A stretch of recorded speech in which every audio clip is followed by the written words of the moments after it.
Hello everyone, good evening সবাইকে। এখন সন্ধে কি রাত, মানে 9:30 বেজে গেছে। তো আমার মা মোচার ঘন্ট করেছে। আচ্ছা সরি, আগে বলি, আজকে হলো বুধবার, অগাস্টের 1 তারিখ। তো আমার মা করেছে মোচার ঘন্ট রাত্রিবেলার জন্য, আর করেছে বেগুন ভাজা, যেটা মারাই খাবে, আমি বেগুন ভাজা খাবো না। তো আমি ভাবছিলাম কি করা যায়, ওই চিন্তা করতে করতে ভাবলাম একটু গিয়ে, বৃষ্টিও পড়ছে বাইরে, তো একটু ডিম নিয়ে এসেছি গিয়ে। তো আজকে ডিম রান্না করে দেখাবো আপনাদের, ডিম কষা, কিন্তু সেটা আগুন ছাড়া। কি করে করব আগুন ছাড়া সেটা আপনাদের দেখাবো। তো চলুন। আমি মাঝখানে কদিন খুব অসুস্থ ছিলাম, ভিডিও দিতে পারিনি। আমার ইউটিআই হয়েছিল, মানে ইউরিনারি ট্র্যাক ইনফেকশন হয়েছিল, যেটার থেকে আমার জ্বর হয়ে পেটে যন্ত্রণা হয়ে খুবই খারাপ অবস্থা ছিল। তো এখন আমি ওষুধ খেয়ে অনেকটা বেটার। তো ওষুধ এখনও চলছে আমার। তো যাই হোক, আজকে রান্নাটা করব, আপনারাও দেখুন। অনেক সময় হতে পারে ঘরে গ্যাস ফুরিয়ে গেল বা কিছু হয়ে গেল, তখন কি করে আপনারা ডিম কষা করতে পারেন আগুন ছাড়া, সেটা দেখাবো। আর তাহলে চলুন শুরু করি। আর আমি মেন ডিম কষাটা করব মাইক্রোওয়েভে, কিন্তু মাইক্রোওয়েভে ডিম সেদ্ধ করা যায় না।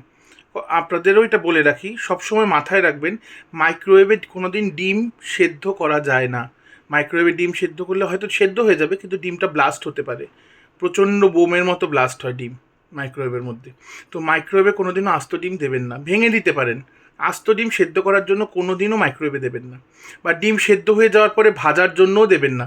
যদি ভাজার জন্য দেন তাহলে ডিমটার গায়ে চিরা লাগিয়ে দেবেন, ছুরি দিয়ে চির চির চির চির করে আমি দেখাবো আমি কীভাবে ভাজবো, আমি মাইক্রোওয়েভে ভাজবো। ডিমটাকে সেদ্ধ আগে করতে হবে। সেদ্ধটা কী করে করব চলুন দেখাচ্ছি আপনাদের। তো সেদ্ধ করার জন্য এখানে নিয়ে নিয়েছি ইলেকট্রিক কেটেল। ইলেকট্রিক কেটেলের মধ্যে দিয়ে দিয়েছি একটু নুন, আর এই অবধি জল দিয়েছি। আর এর মধ্যে খুব ভালো ডিম সেদ্ধ করা যায়, কিন্তু যেহেতু এটা চা কফি করার জন্য তৈরি হয়েছে, সুতরাং এটা লম্বা সময় চলে না, অনেক লম্বা সময় ধরে চালাতে পারবেন না। এটা নিজে নিজে অফ হয়ে যায়, সুইচটা একটা নির্দিষ্ট টেম্পারেচারে পৌঁছলে অটোমেটিক অফ হয়ে যাবে। কিন্তু তখন একটু রেস্ট নিয়ে আবার ওটাকে চালাবেন, আবার চলবে। আর দরকার একটু মুখটা খুলে বয়েল করবেন, তারপরে আধ ঘন্টা মতো গরম জলের মধ্যে ডিমটা ছেড়ে দেবেন, অটোমেটিক সেদ্ধ হয়ে যায়, খুব সুন্দর সেদ্ধ হয়। তো যাই হোক, এখানে ডিম সেদ্ধ আমার হয়ে গেছে। এবার এখানে আমি এটাকে একটু ঠান্ডা জলে ডুবিয়ে ডিমটাকে ছাড়ানোর জন্য প্রস্তুত করব। আর তার সঙ্গে আমি একটা পেস্ট তৈরি করে নিয়েছি, যে পেস্টটার মধ্যে আছে কাঁচা লঙ্কা, কাঁচা লঙ্কা না, পেস্টটার মধ্যে আছে পেঁয়াজ, রসুন, আদা আর টমেটো, ওটার পেস্ট করে নিয়েছি। আর ডিমগুলোকে এরকম চির লাগিয়ে নিয়েছি। না চির লাগালে কিন্তু মাইক্রোওয়েভে আপনি ভাজতে গেলে ডিম ব্লাস্ট হবে। আমি আবার বলছি, কখনোই ডিম চিরা না লাগিয়ে মাইক্রোওয়েভে দেবেন না। তো এরকম চিরচির লাগিয়ে এবার ভাজতে দিয়েছি আমি। তেল গরম হয়ে গেছে, গরম তেলের মধ্যে দিয়েছি, এবং এখানে 14 মিনিট দেখা যাচ্ছে, কিন্তু আমি 14 মিনিট রাখবো না, 5 মিনিট পরে নামিয়ে নেব। এবার ডিমটা ভাজা হোক, ততক্ষণে আমি পেস্টগুলো রেডি করে নিচ্ছি। তো ডিম ভাজা হয়ে গেছে আমার। এবার আমি ওই তেলটার মধ্যে আমি একটা শুকনো লঙ্কা দিয়েছি। আপনাদের কাছে গোটা জিরে থাকলে গোটা জিরে দেবেন, আমার কাছে ছিল না, আমি দিইনি। তার মধ্যে আমি কুচনো পেঁয়াজ দিলাম। এবার এই পেঁয়াজগুলো ভালো করে একটু নুন দিয়ে, যেহেতু পেঁয়াজটা ভাজার জন্য নুনের দরকার, একটু নুন দিয়ে তেলটার সঙ্গে ভালো করে পেঁয়াজটাকে মিক্স করব। মিক্স করে আমি এইটাকে আপনার এই জিনিসটাকে আরও 5 মিনিটের জন্য আবার বসাবো। 5 মিনিট বা 10 মিনিট, যতটাই দরকার। মানে দেখুন, মাইক্রোওয়েভে রান্না করা কোনো রকেট সায়েন্স নয়, দেখতে হবে যে হয়েছে কিনা, না হলে আবার কিছুক্ষণ দিয়ে দিন, এরকমভাবে করতে হয়। তো এখানে 10 মিনিট আছে, আমি 10 মিনিটের জন্য স্টার্ট করব। এবার দেখা যাক কতক্ষণে পেঁয়াজটা ভাজা হয়। আর এই যে মোটামুটি দেখুন 10 মিনিটের মধ্যে 7 মিনিট দিয়েছি আমি, 7 মিনিট মতো দিয়ে এখানে দেখুন পেঁয়াজটা আমার সুন্দর ভাজা হয়ে গেছে, একদম মানে ভালোভাবে ভাজা হয়ে গেছে, ট্রান্সলুসেন্ট হয়ে গেছে। মাইক্রোওয়েভে একদম ব্রাউন ঝট করে হয় না। তো এইরকম ভাজা হয়ে গেছে, সুন্দর ভাজা হয়েছে। এবার আমি এটার মধ্যে বাকি মশলাগুলো দেব। এবার এর মধ্যে দেবো আমি ওই যে পেস্ট করে রেখেছিলাম, সেই পেস্টটা দেবো, যেটার মধ্যে টমেটো আছে, আদা আছে, রসুন আছে, আর পেঁয়াজ একটা মানে 2টো পেঁয়াজ নিয়েছি, একটা আমি কুচি করেছি, একটা পেস্টে দিয়েছি। তো ওই মাইক্রোওয়েভটার মিক্সারের বাটিটা ধুয়ে পরে একটু জল দেবো, মিক্সারের বাটিটা রেখে দেবো।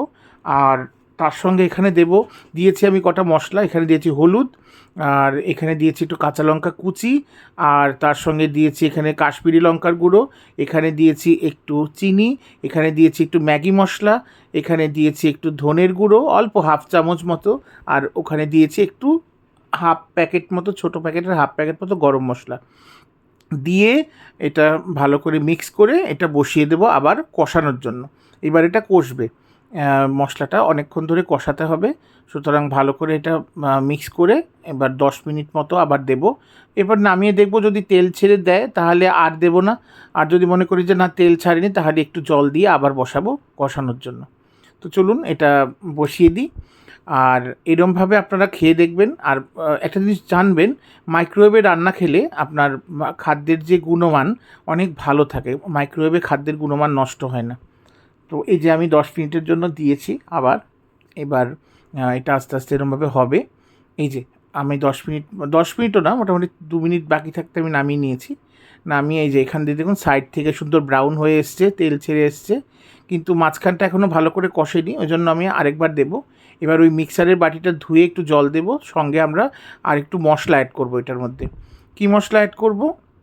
এটার মধ্যে অ্যাড করব একটু এটার মধ্যে একটু কাসুরি মেথি দেব, আর দেব একটু ধনেপাতা, আর দেব একটু গরম মশলা।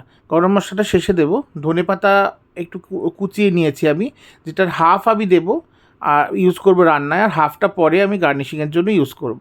তো এখানে আমি জল দিয়ে এটা মিক্স করে বসিয়ে দিলাম আবার। এখানে যে 3 মিনিট বা 3 মিনিট 14 সেকেন্ড বাকি আছে সেইটুকু সময়ের জন্যই দেবো, এর বেশি এক্সট্রা টাইম আর দেবো না। তো এই যে হয়ে গেছে। এবার আমি আর একটু নুনটা দেখলাম, টেস্ট করে নুনটা একটু কম আছে, একটু নুন দিলাম। আর এটার মধ্যে যেহেতু দুটো টমেটো দিয়েছি, বেশ এটা টক টক টেস্ট এসছে, সেটা ব্যালেন্স করার জন্য চিনিও দিয়েছি অল্প, এবং আশা করি ব্যাপারটা বেশ ভালো হবে। তো এই যে একটু ধনেপাতা দিয়ে দিলাম, আর এই ধনেপাতাটুকু বাঁচিয়ে রাখলাম, পরে দেবো। আর এখানে এই যে গরম মশলা, আচ্ছা কাসুরি মেথিটা দেওয়াটা আমি দেখাতে ভুলে গেছি, কাসুরি মেথিটা দিয়ে দিয়েছি অল্প করে, 1-2 চিমটি মতো দিয়ে এটা আবার বসিয়ে দিয়েছি, হচ্ছে। এবার হয়েও গেছে, কষে গেছে। এবার আমি ডিমও অ্যাড করে দিয়েছি তার মধ্যে, এর মধ্যে একটা ডিম গেছে ভেঙে, তো 2টো ডিম আস্ত আছে আর একটা ডিম ভেঙে গেছে। তো এই যে শাহজির যে গরম মশলাটা আছে, এটা আমি এটার মধ্যে অ্যাড করে দেবো, হাফ প্যাকেটেরও মানে কী বলবো, হাফেরও কম, অল্প একটু দেবো, বেশি গরম মশলার গন্ধ ভাল লাগে না। আর ওটার মধ্যে বাকি ধনেপাতাটা ছড়িয়ে দেবো, দিয়ে এবার যেহেতু যদি মানে গরম মশলাটার গন্ধটা যাতে কাঁচা না লাগে, ওই জন্য আরেকটু ঘুরিয়ে নেব।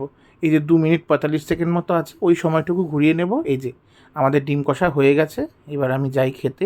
খুবই ভালো হয়েছে, আশা করি আপনারা এরমভাবে করে খেয়ে দেখবেন। এই ছিল একটা ছোট ব্লগ, পরের ভিডিওতে আবার দেখা হবে। আর ধন্যবাদ আমার পাশে থাকার জন্য। আশা করি এরকম লম্বা সময়ের জন্য বন্ধ আর হবে না। আর আমার চ্যানেলটাকে সাবস্ক্রাইব করবেন, আর যদি ভালো লাগে ভিডিওগুলো লাইক করে দেবেন, শেয়ার করবেন আমার ভিডিওগুলো, আমার চ্যানেলটা একটু সাবস্ক্রাইব করতে বলবেন সবাইকে, আর আমার পাশে এভাবে থাকবেন। পরের ভিডিওতে আবার দেখা হবে। ধন্যবাদ, সবাই ভালো থাকবেন।